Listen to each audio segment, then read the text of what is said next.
J'aimerais aujourd'hui qu'on puisse parler de Jésus, de mettre Jésus à l'honneur, au travers de quelques psaumes qu'on va lire ensemble et qui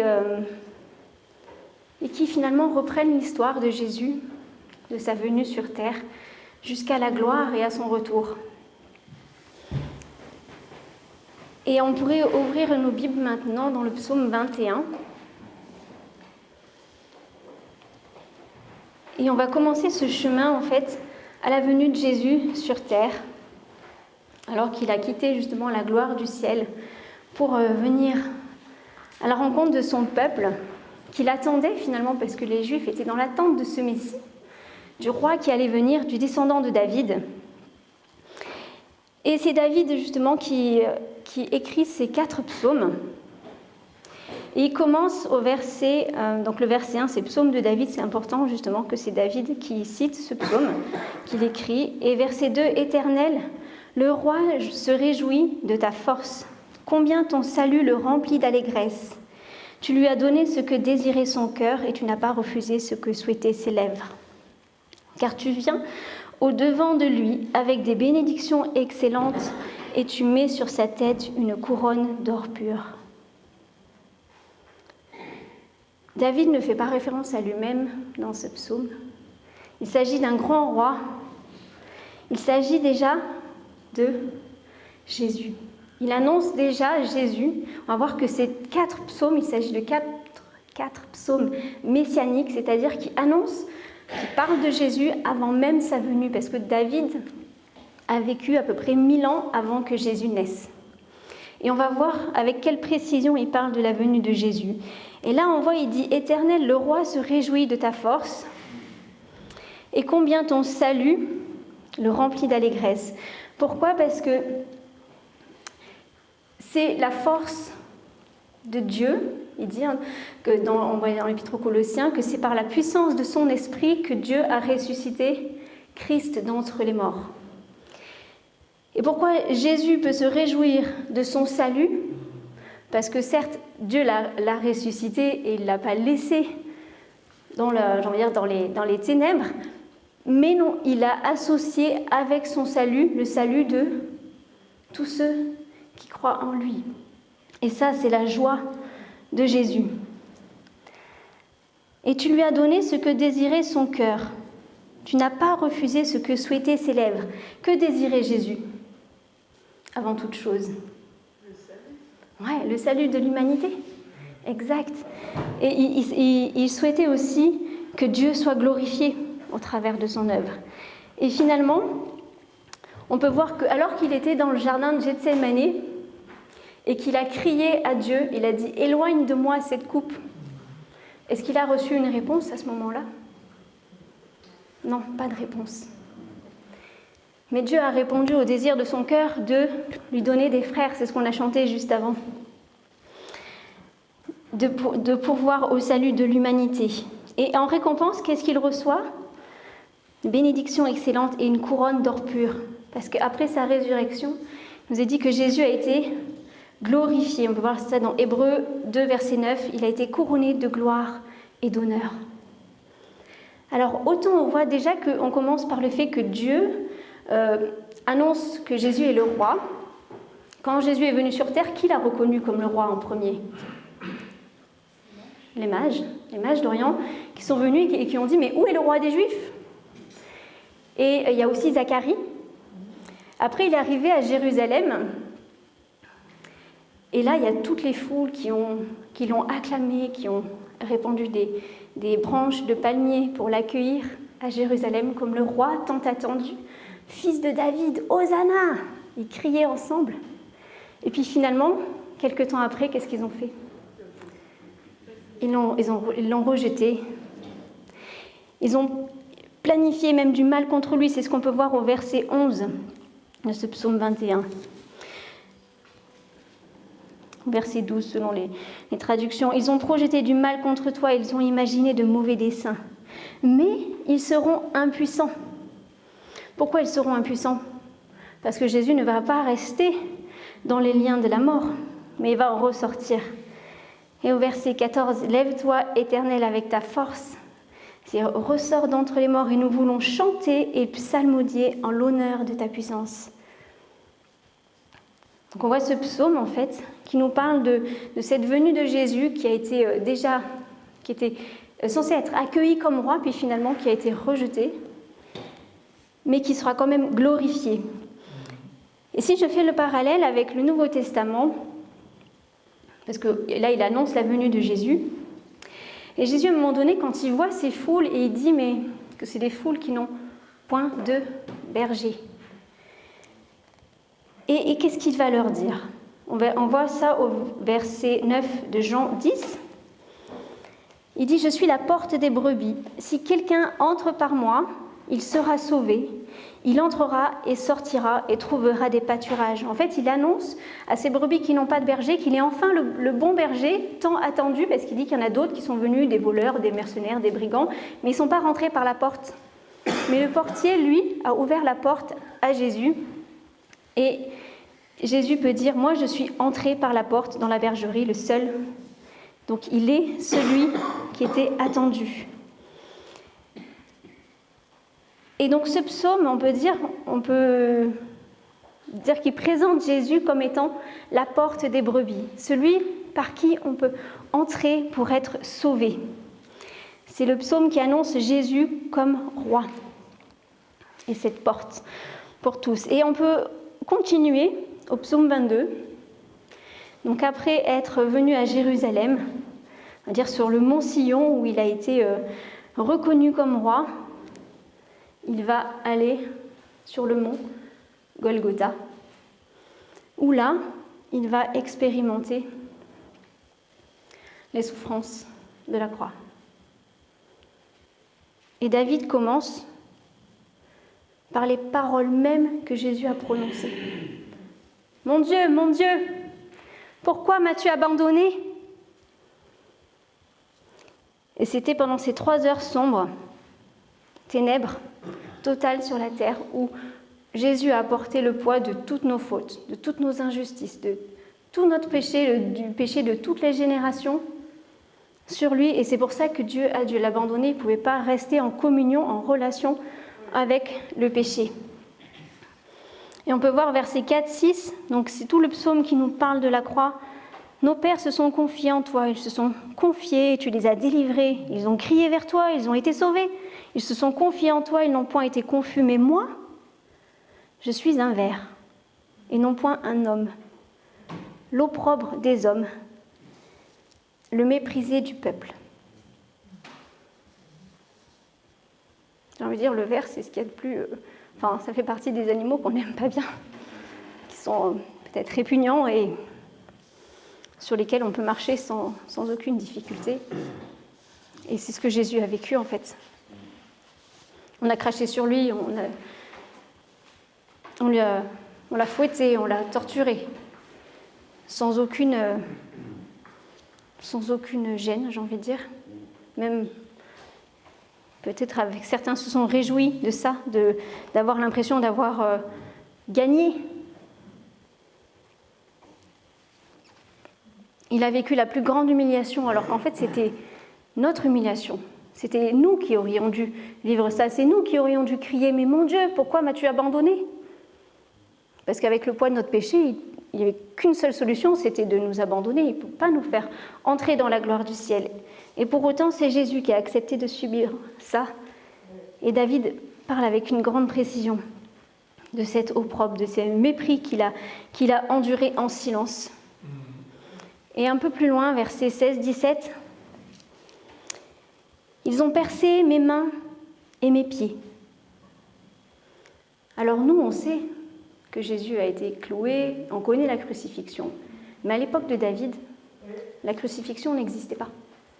Donc David a décrit quelque chose qui n'existait pas encore. Il l'a annoncé 1000 ans avant que Jésus l'expérimente. Et la crucifixion, elle a été inventée par les Perses, donc à peu près quelques siècles plus tard. Elle a été transmise aux Grecs et les Romains l'ont vraiment, on va dire... ils en ont fait vraiment un objet de supplice, ils l'ont accentué en cruauté, quoi. Mais on peut voir déjà que David a parlé de ça. Et au verset 22, j'annoncerai ton nom à mes frères et je te louerai, au verset 23, ça dépend des traductions, et je te louerai au milieu de la congrégation.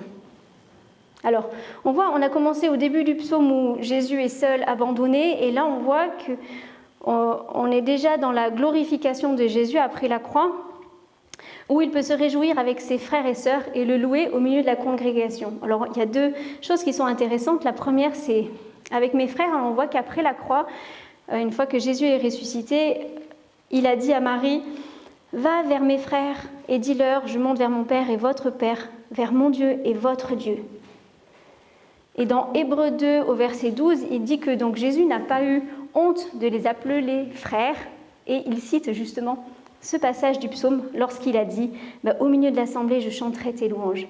Et aujourd'hui, qu'est-ce qui se passe quand nous sommes rassemblés en son nom ? Jésus dit qu'il est là au milieu de nous. Et il chante avec nous ses louanges au Père pour rendre la gloire au Père. C'est pas beau ça ? Et verset 24, il n'a pas méprisé ni rejeté l'affliction de l'affligé. Donc là, c'est un troisième personne, donc il s'agit de Dieu. Il n'a point caché sa face de lui quand il a crié vers lui et qu'il l'a écouté. Alors on a vu qu'il n'a pas eu de réponse quand il a demandé à ce que la coupe soit éloignée de lui, parce que c'était le seul chemin possible pour notre salut. Mais pour autant, c'est beau de voir ça, c'est que même s'il n'a pas pu répondre à ce moment-là et à cette réponse-là, Dieu a entendu sa souffrance. Et il n'a pas méprisé sa souffrance, il n'a pas rejeté en disant « mais de toute façon, c'est le chemin que tu dois faire, alors vas-y, accepte-le et subis-le ». Et nous, parfois, il y a aussi des chemins par lesquels on doit passer, qui ne sont pas forcément des chemins agréables, et pour autant, Jésus est là, mais Dieu nous dit qu'il ne méprise pas et il ne rejette pas la souffrance que l'on peut traverser. Et quand on crie vers lui, il entend. Alors, si je fais le parallèle avec aussi le Nouveau Testament par rapport au berger, Jésus en tant que berger, dans Jean 10, toujours, il nous dit qu'il est le bon berger qui donne sa vie pour ses brebis. Et celui qui a sacrifié sa vie, il dit que cette mention de berger, le qualificatif qui lui correspond, c'est le bon berger. Alors, le psaume 22 fait référence au bon berger. D'habitude, on parle du psaume 23. Hein. Et bien, c'est le psaume 22 qui parle du berger qui donne sa vie pour ses brebis à la croix, qui nous fait par la crucifixion. Et donc, on va continuer justement. Que nous raconte le psaume 23 alors ? Le psaume 23, finalement, nous parle du berger qui prend soin de ses brebis. Alors, il les dirige, il les restaure, il veille à leurs besoins en eau, en nourriture, il veille à ce qu'elles soient protégées des prédateurs. Il nous parle aussi de la vallée de l'ombre de la mort. En fait, finalement, ce psaume nous parle du temps que l'on vit en tant que brebis, qui avons accepté Jésus comme berger, qui nous sommes sous son autorité. Et donc c'est le temps que nous vivons, j'ai envie de dire, aujourd'hui, dans cette vallée de l'ombre de la mort, finalement, où le monde dans lequel on vit est sous la domination du prince des ténèbres, n'est-ce pas ? Et donc de la mort. Et où le berger est avec nous, qu'est-ce qu'il nous dit ? Je suis avec vous tous les jours jusqu'à la fin du monde. Et il dit, moi-même, en fait, j'ai traversé ce chemin de tribulation, et vous-même, vous aurez des tribulations, mais ayez bon courage, car moi, j'ai vaincu le monde. Donc en fait, ce psaume-là nous parle du berger, j'ai envie de dire, dans son ministère de berger, son ministère pastoral, qui prend soin de ses brebis. Et alors vous allez me dire, du coup, c'est quoi le qualificatif de ce berger ? Eh bien, on peut le voir dans Hébreux 13, verset 20. Et il nous dit, « Or, le Dieu de paix, qui a ramené d'entre les morts le grand berger des brebis, dans le sang de l'alliance éternelle, notre Seigneur Jésus vous rende accomplis en toute bonne œuvre pour faire sa volonté, faisant en vous ce qui est agréable devant lui, par Jésus-Christ, auquel soit la gloire au siècle des siècles. » Donc c'est le grand berger, et en fait il nous parle de nous rendre accomplis, c'est-à-dire de nous aider à devenir en fait plus proche de lui, plus dans son caractère, à grandir à son image en faisant en nous ce qui est agréable. Donc c'est là vraiment la transformation de la vie chrétienne, du Saint-Esprit en nous qui vient transformer notre façon de vivre pour qu'on soit toujours plus à sa gloire. Et ça, c'est le ministère du grand berger. Alors pourquoi grand finalement ? Parce qu'il y a d'autres bergers qui sont censés être à son image. Et malheureusement, ce n'est pas toujours le cas. Mais alors on peut penser en premier aux anciens, aux pasteurs tout simplement, mais en fait on est un peu tous des pasteurs, j'ai envie de dire, dans le sens où quand on lit dans les épîtres et qu'on fait référence à toutes les expressions, il dit les uns les autres, veillez les uns sur les autres, encouragez-vous les uns les autres, accueillez-vous les uns les autres, priez les uns pour les autres. Et bien toutes ces fonctions-là, c'est les fonctions pastorales en fait. Parce que le pasteur, il va veiller, il va encourager, il va penser, il va prier, il va... Et j'ai envie de dire, depuis Pierre, à qui Jésus a confié la mission de paître ses brebis, et bien, ça s'est répercuté encore à nous aujourd'hui. Et j'ai envie de dire encore à nous, à chacun de nous, il nous dit ça. Paie mes brebis, prends soin de tes frères et sœurs en fait. Donc ce psaume fait référence au ministère de Jésus et il présente Jésus comme le grand berger. Et le grand parce que du coup c'est celui sous lequel nous sommes tous sous son autorité. C'est bon, c'est clair ce que je dis ? Oui ? Ou en tout cas, tous les bergers devraient être sous son autorité. Et on va continuer sur le psaume 24. À l'Éternel, la terre et tout ce qui la remplit, le monde et tout ce qui l'habite. Quand est-ce que tout redeviendra sous l'autorité de Dieu ? Hein ? Oui, exact. Donc, on a parlé dans le psaume 21 de sa venue, de sa reconnaissance en tant que roi, mais aussi de son rejet. Au psaume 22, sur le mont Golgotha, à la croix. Le psaume 23, dans la vallée de la mort. Le grand berger qui nous conduit maintenant pendant ce temps de grâce encore, jusqu'à ce qu'il revienne. Psaume 24. Et là, donc, on peut lire vraiment le passage, on va le lire à partir du verset 3. Parce que finalement, il y a avant même qu'il nous parle de Jésus, on peut dire, il nous fait une petite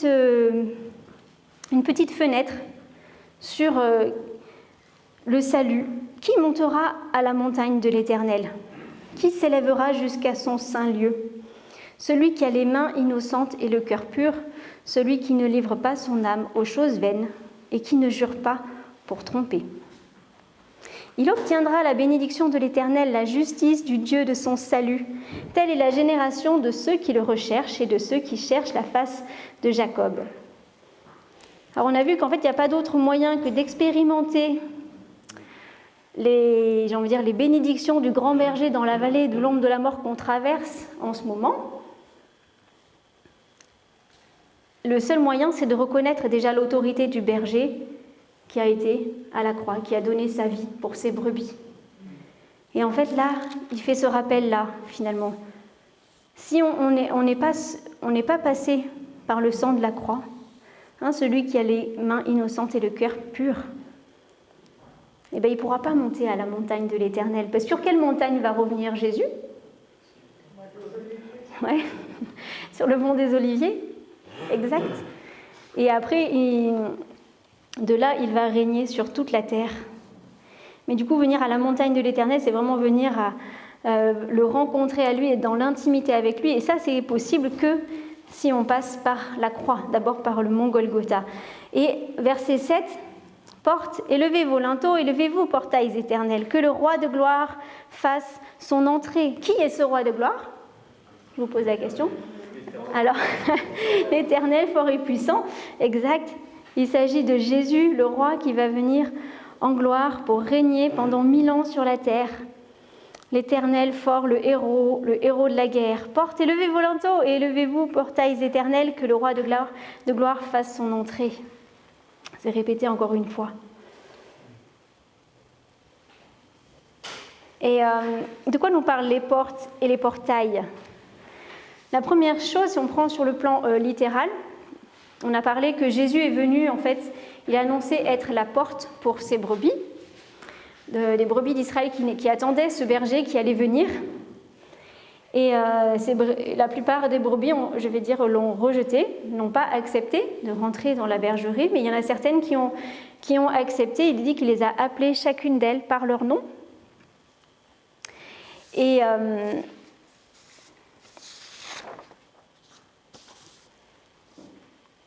nous aussi, il a ouvert cette porte de la bergerie aux nations, pas que à Israël, aux nations.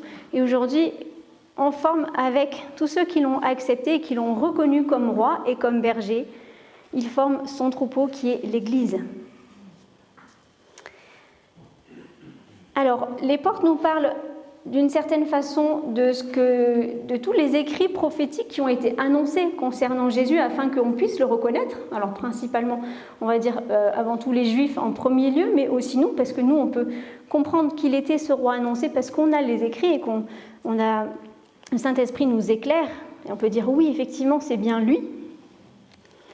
Mais ça nous parle aussi des véritables portes de Jérusalem, qui vont à nouveau s'ouvrir. Et il dit qu'à un moment donné, sur le parvis, toutes les nations viendront louer l'Éternel, parce que ces portes vont s'ouvrir dans le sens que chacun qui viendra à Jérusalem, ce sera pour reconnaître Jésus qui sera dans son règne. Mais ça nous parle aussi des portes de nos cœurs. Est-ce qu'aujourd'hui, les portes sont grandes ouvertes ? Est-ce que je peux encore élever les linteaux de mon cœur pour faire plus de place au roi, à Jésus?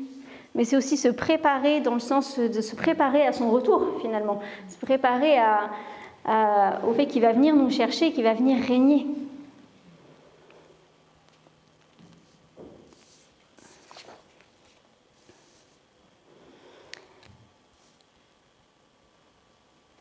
Alors, un dernier petit mot pour le parallèle avec le Nouveau Testament. Pour le qualificatif, on va dire, de ce berger qui nous est parlé dans ce psaume 24. Et on peut lire ensemble dans 1 Pierre 5, verset 4.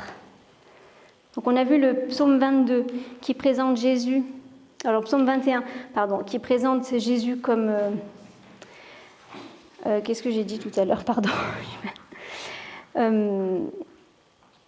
La porte des brebis, voilà. Le psaume 22, le bon berger. On a dit le psaume 23 comme le grand berger, celui qui est au-dessus de tous les bergers aujourd'hui pendant ce temps de l'Église, pendant ce temps de grâce. Et on arrive au psaume 24. Alors, si vous avez vos Bibles. Et quand le grand berger, le souverain berger, sera manifesté, vous recevrez la couronne inflétrissable de gloire. Là, en fait, Pierre, ici, il a écrit une lettre aux anciens de l'Assemblée, qui sont donc aussi des bergers pour les brebis. Et il parle du moment où Jésus sera manifesté, quand le souverain berger sera manifesté, c'est-à-dire à un moment donné, il va revenir. Qu'est-ce qui va se passer ? Vous recevrez la couronne inflétrissable de gloire. C'est-à-dire qu'au début du règne de 1000 ans, enfin, Jésus, avant ça, va revenir chercher les siens, d'accord ? Et il va venir régner de la terre, de Jérusalem, sur toute la terre, Et il dit que les croyants, nous comparaîtrons devant le tribunal de Christ pour recevoir une récompense. Et il s'agit là de la récompense, la couronne de gloire qui sera attribuée. Donc voilà, le psaume 24 nous parle vraiment de la venue de Jésus dans son règne. Alors j'aimerais finir sur cette présentation en nous interpellant d'une certaine façon par rapport à chacune des situations de ce psaume, en faisant référence peut-être à chacun des lieux. Et on peut être aujourd'hui, j'ai envie de dire comme à Sion ou aux portes de Jérusalem, où on se pose la question, est-ce que Jésus est vraiment ce roi annoncé, le Messie, tant annoncé, que tout le monde parle? Est-ce que c'est le moment où je suis moi-même peut-être en train de rejeter Jésus? J'en ai jamais voulu en entendre parler et je ne veux pas en entendre parler. Ou peut-être je l'ai accepté, je l'ai reconnu, je l'ai accueilli comme roi, puis finalement aujourd'hui, ça me dérange. Il y a des choses qui me posent problème. J'ai du mal à me soumettre à son autorité, ou en tout cas dans certains domaines de ma vie, je le mets vraiment de côté. Il se peut même que, comme Judas dans le jardin de Gethsémani, je l'ai trahi.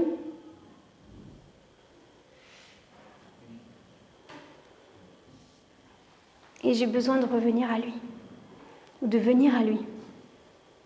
Et il nous invite où ? Sur le mont Golgotha, à la croix. C'est la réconciliation entre le ciel et la terre. Psaume 22. Ou comme Nat, il l'a introduit tout à l'heure, avant le culte, il nous a parlé de nous abandonner à lui. Et bien c'est là, à la croix, où peut-être on a besoin aussi de revenir simplement, de retrouver une communion. Parfois on a l'impression, mais Dieu, t'es où ? Je te vois pas, je te sens pas, je perds pied là où je suis. Et en fait, c'est simplement nous qui nous sommes éloignés. Et il nous invite à la croix aujourd'hui, à revenir à la croix, à abandonner vraiment tout ce qui nous a éloignés de lui. Que ce soit dans nos pensées, on a commencé à penser à certaines choses contre Dieu finalement, peut-être que Dieu est contre nous. Ou il y a des choses dans lesquelles on n'a pas envie de changer dans nos comportements, parce que d'une certaine façon ça nous arrange. Et quand on commence à récolter la tempête parce qu'on a semé le vent, on se dit « Oula, mais Seigneur, t'es où ?» En fait, il me dit « Éloigne-toi simplement du chemin que tu as emprunté, reviens à Golgotha, reviens à la croix et abandonne tes péchés. Change de vie. » C'est ça qui nous invite dans ce psaume 22, à lui faire confiance pour son pardon aussi, croire qu'il n'y a pas de péché qui soit impardonnable. Par le péché contre le Saint-Esprit, je ne veux pas développer ça. Mais même si ça vous paraît une montagne, si vous revenez avec lui sincèrement, de tout votre cœur, et que vous confessez vos fautes, aujourd'hui, il vous pardonne. Et on peut recevoir à nouveau j'ai envie de dire, la plénitude de la communion, recevoir sa paix. Et dans la vallée de l'ombre de la mort, ça peut être les difficultés qu'on traverse, les épreuves, et bien il est là. Il dit « Je suis avec vous ». Et comme tout à l'heure tu l'as rappelé, Claire, aussi de venir apporter nos cruches, parce qu'il va les remplir. Tu as parlé des eaux qui restaurent, des eaux paisibles, ou je ne sais plus le mot que tu as dit, mais c'est vraiment ça, le psaume 23, il dit il va nous conduire dans les sentiers, dans les verts pâturages, et près des eaux paisibles. C'est là où il restaure notre âme. Et aujourd'hui, on peut apporter nos cruches, et simplement peut-être notre cœur qui est vide. Parce que parfois, on se sent vide, on se dit « Seigneur, j'ai vraiment besoin de toi, j'ai vraiment que tu me remplisses de ta joie, de ta paix, j'ai besoin de toi, j'ai besoin de ta présence. » On peut apporter nos cruches, nos cœurs, et dire « Seigneur, même dans cette vallée-là, il est celui qui désaltère. » Et il y a même verset 5, il dit « Tu oins d'huile ma tête et ma coupe déborde. » Ma cruche va déborder même. C'est ça qu'il nous promet.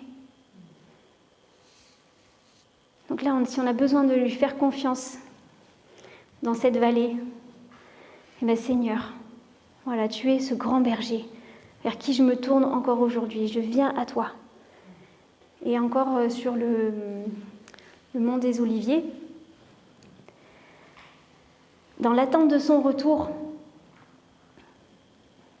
on peut préparer nos cœurs. Préparons nos cœurs. Comment on va préparer nos cœurs à accueillir ce roi de gloire ? À travers la louange, l'adoration, l'intercession. Quand il nous dit que ton règne vienne, que ta volonté soit faite sur la terre comme elle est dans le ciel, ça c'est se préparer à son retour, hâter son retour. C'est aussi, j'ai envie de bâtir un autel de louange et d'adoration dans nos propres vies. C'est notre consécration. C'est ça, élevez vos portes, comment il dit ? Portes, élevez vos linteaux Élevez-vous, portails éternels. Voilà, que les linteaux de nos cœurs, j'ai envie de dire, ils puissent... Il y a les linteaux, enfin, je ne sais pas si le linteau c'est que ça ou il y a aussi c'est que celui-là. Donc c'est pour ça qu'il dit élevez-vous. Voilà, il faut vraiment faire de la place.